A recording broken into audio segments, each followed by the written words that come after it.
My husband spent every night in the garage fixing his motorcycle. I'd bring him water, sandwiches, and offer to help. He always said, "You wouldn't understand." One night, I stayed up and checked the garage camera. He wasn't alone. She sat in his lap, wearing my robe. I texted him, "Need any more tools?" and watched him jump. I changed the Wi-Fi password, the locks, and the alarm code before sunrise. He tried to crawl back in through the dog door. I recorded it. It went viral. Now he's known as Cheater Dogman. And I still haven't stopped laughing. We live in Tulsa, Oklahoma, not far from 11th Street. Nice enough neighborhood. Quiet. My name's Shannon. I'm 38, no kids. I work at a dental office. Mark is 42. Runs a small mechanic shop downtown. We've been married almost 6 years. He always had a thing for motorcycles. That's how we met. Actually, he was fixing one outside his old apartment when I asked if I could pet his dog. The bike was shiny, the dog was cute, and Mark was charming. At least, he used to be. When we moved into this house, it was my money. I had the better credit, better savings. He contributed a little, but most of it was mine. Still, we made it our home. I gave him the whole garage for his tools and bikes. That was his space. I didn't bother him in there. Didn't need to. He'd spend hours in that garage. At first it was weekends.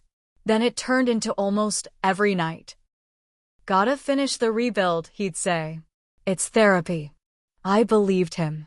Most nights I'd bring him water or a sandwich. Sometimes I'd knock and offer to help, just to see if he wanted company. He always gave me that same smile. That practiced one. Not too happy, not too cold. Just safe. Then he'd say, "You wouldn't understand," and turn back to whatever he was working on. I ignored the signs. He started showering late at night.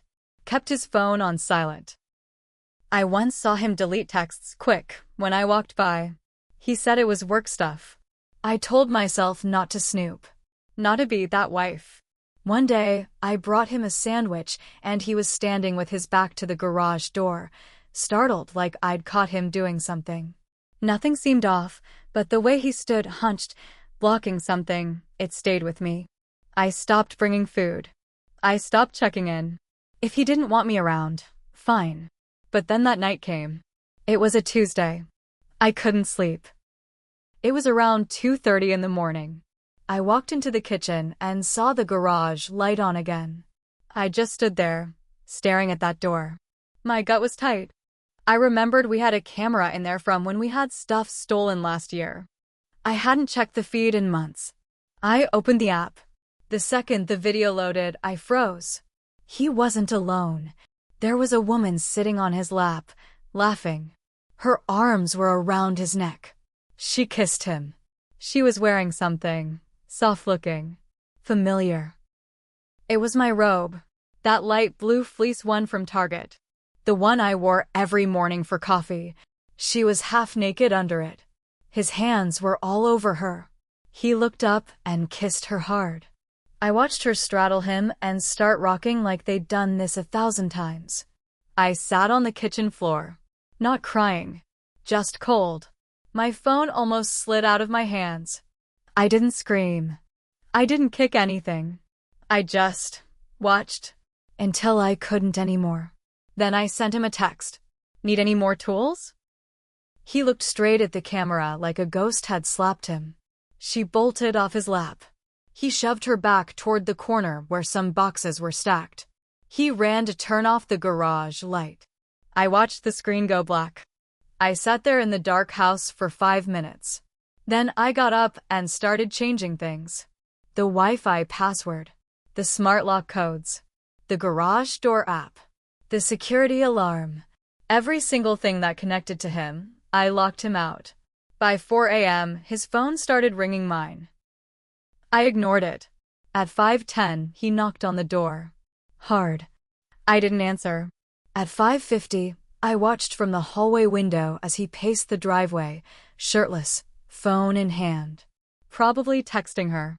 Probably telling her I was overreacting. Then at 6:14 a.m., I heard scratching. I crept over and peeked into the laundry room. Mark, trying to crawl through the dog door. That tiny door we had installed for our 14-pound terrier. I hit record. He had one arm and half his head through. He looked like a raccoon raiding a trash can. I said, "What the hell are you doing?" He froze. Tried to back out but got stuck for a second. I said, "You cheat and now you're breaking into my house?" He started sputtering. Shannon, it's not what it looked like." I said, "It looked like you were screwing some girl in my robe in my garage on my camera." He looked away. I kept filming. I posted it, captioned it, "When your cheating husband tries to crawl back into your life." Through the dog door. The video blew up. Within 2 days, he had a nickname, Cheater Dogman. People stitched it. Made parodies. His shop's Yelp reviews tanked. His business phone rang with prank calls. A lady made t-shirts. But this story isn't over yet, because I've got more to say. After the video went viral, things got ugly fast. Mark texted me nonstop for 3 days. Long, pathetic messages like, "I made a mistake." She meant nothing. "Can we talk?" No, we couldn't. Not anymore. The woman? Her name was Brandy. 26. She used to bring her car to his shop. I found out because she had the nerve to text me. She wrote, "I didn't know he was married." Then 5 minutes later, he said you two were separated. Then, he told me you were cold and controlling. Cold and controlling? I let him live here rent-free while he played grease monkey with girls half his age. I didn't respond. But I did call my cousin Derek. He's a divorce lawyer in Oklahoma City. We hadn't talked in a while, but when I told him what happened, he dropped everything. Derek said, "We're going to bury him legally." Quietly, but deep. Mark didn't know about Derek. I kept that card close. But Mark? He didn't stay quiet. No, he decided to go public. He went live on Facebook, crying, talking about mental health, said I was emotionally abusive, claimed I shamed him online and ruined his business. The comments were mixed. Some people felt bad for him. Others dragged him. Someone even dug up a police report from 2 years ago. Brandy had filed a noise complaint against him. Turns out this wasn't the first time they'd met. Then my boss called me in. Turns out a client had recognized me from the video.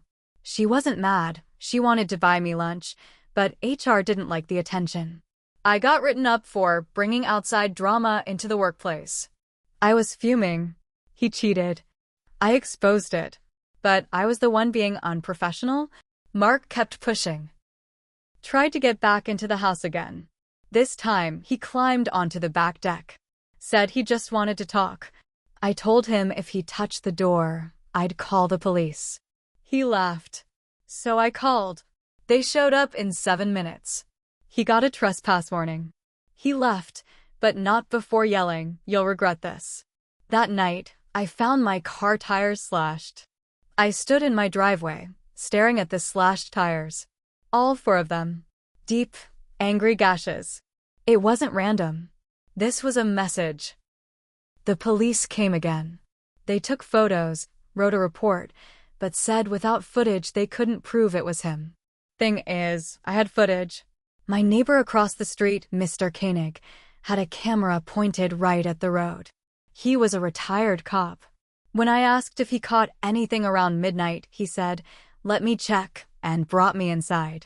We watched the tape. Sure enough, at 12:41 a.m., a figure walked right up my driveway. Hoodie, jeans, holding something long and shiny. He knelt by each tire. Worked fast. Then he looked right at the streetlight and smiled. Even in the grainy footage, it was clearly Mark. I gave the video to the cops. They upgraded the report to criminal mischief. Still no arrest, but they were watching now. I texted Mark one word, "Smile." He didn't reply. The next twist came the following week. I got a letter in the mail from a woman named Crystal. She said she saw my video online and thought I should know something. Turns out Brandy wasn't the only one. Crystal met Mark on Facebook Marketplace. He sold her a motorcycle part. She said they started texting, then meeting for drinks. She thought he was single. Said he talked a lot about being emotionally abandoned at home. Her letter ended like this: "I'm sorry. If I'd known, I wouldn't have touched him. I called Derek. He said, we're filing for divorce tomorrow. No more waiting." I filed. And then I sent Mark the papers to the shop. With a note: "Send my robe back." 3 days later, I got another surprise. Mark's mother showed up at my house. She just walked up to the door like it was still 2019. I opened it, stunned. She said, "You humiliated my son." I said, "He did that to himself." She said, "You ruined his business. He's living in a motel." I said, "Good. Maybe he can cheat with the maid." Then I shut the door in her face. But she didn't leave. She banged on the door for 5 full minutes, yelling about forgiveness and family. I recorded that, too. Posted it. Captioned, "When your ex's mom thinks cheating's a family tradition." It hit 200,000 views in 2 days. But Mark wasn't done yet. Next week, my dental office was broken into. Nothing stolen. Just trashed. Paper files shredded. Computers smashed. Security cameras caught a guy in a ski mask, but he moved like Mark. Same limp in the right leg. Same short build. Cops couldn't prove it. But I knew. And now it wasn't just about revenge anymore. It was about stopping him for good. I was done playing defense. After the break-in at my office, my boss gave me 2 choices: take unpaid leave or find another job. I didn't argue. I walked away. I wasn't going to stay where I wasn't protected. But inside, I burned. I started going through every drawer, every folder Mark left in this house before I tossed them out.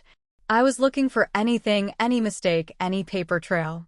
I found it in a dusty shoebox under the bed. Receipts. From his shop. Dozens of them. But one stood out. It was a bill to a woman named Marlene W. for $1,230 in repairs, dated the same day I know Brandy was in the garage. I called the number on the invoice, pretending to be from his shop. Marlene answered. She was 63. She said Mark never fixed her car, took the deposit, then claimed it was totaled and unfixable. She never got a refund. I asked if she'd file a report if I sent proof. She said, hell yes. I found 3 more women with the same story. Mark wasn't just a cheater. He was a scammer. I turned everything over to Derek. He handed it to the state attorney general's office. And soon after, the fire really started. Mark's shop was shut down for investigation. He was slapped with civil suits from 4 women. Then came the felony charge, fraud. He'd forged 2 signatures on car titles. When they arrested him, I watched it on the local news with a bowl of popcorn in my lap. He looked right into the camera. No hoodie this time. Just handcuffs and shame. That wasn't even the final blow. That came when Brandy sued him for sexual harassment. Said he pressured her into sex with promises of free repairs. She had texts, photos, a voicemail where he said, "I'll take care of your car if you take care of me." His face was everywhere again: news, social media, even late-night comedy. One comedian called him cheater Dogman and the transmission of lies. He pled guilty. Got 14 months in county. No bail. His mother tried to start a GoFundMe. It raised $37. I showed up to the sentencing. He saw me in the back. Looked like he wanted to say something. I stood and walked out before he opened his mouth. Now, it's been 6 months. I sold the house. Moved to Denver. Started over. Found a new job. Smaller place. Just me and the dog. Sometimes people still recognize me. You're the Dogman lady, right? I just smile. I made my share of mistakes. Ignoring signs. Believing lies. Staying quiet too long. But I made damn sure I finished it. He crawled into that dog door thinking I'd take him back. Now he's in a cage. And I'm free.